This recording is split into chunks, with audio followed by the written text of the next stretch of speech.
So in the course of my blog, as well as this video channel, I've done a lot of articles about maintenance tips for Maytag small chassis washers. And I refer to a lot of the things that can go wrong with a Maytag as ticky-tack errors. Things that might break that are just kind of annoying but easy to fix. Door hinges, that kind of thing like that. So when it comes to Huebsch washers, as well as Speed Queen, IPSO, Primus, all of the Alliance products that are all basically this same look of machine, there's a couple of things. They don't have as many ticky-tack errors, but the annoying thing that they do have is door hinges that break. Now, as of 2024, I believe it is standard that they have fixed this, but if you have doors before 2024, it is very easy for them to crack like this, and eventually they break, or the door droops down, leading to people having to lift up on the door in order to close it. So how do you fix that? So normally you take out the screws on your hinge, but you have to be careful on Alliance products because they have, and behind the front faceplate is a holder for the screws that, as you might have heard, just fell down. And so you have to hold that on in order for the screws to tighten.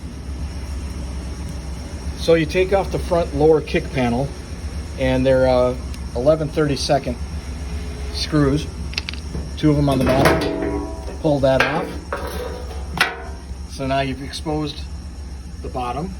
And I mentioned to you about, you heard that clunk when I was taking the screws out from the hinge because of that reinforcement piece. That's it right there. So when you put the new door in, you have to hold this in place so that the screws get anchored into the back bracket. Otherwise your door will not screw in. So we're going to put this back up, and when I'm holding onto the door, I'm going to be holding this in place for the first screw, and usually it's easiest to do the lower screw, but whatever screw that you can get in there and lock it in, and then do the rest of the door, and you don't have to hold your hand back here twice. You'll see what I mean.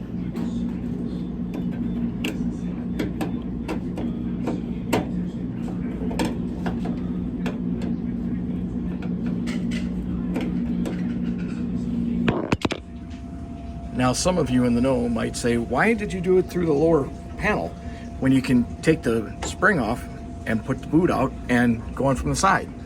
Well, just wanted to show you two different ones.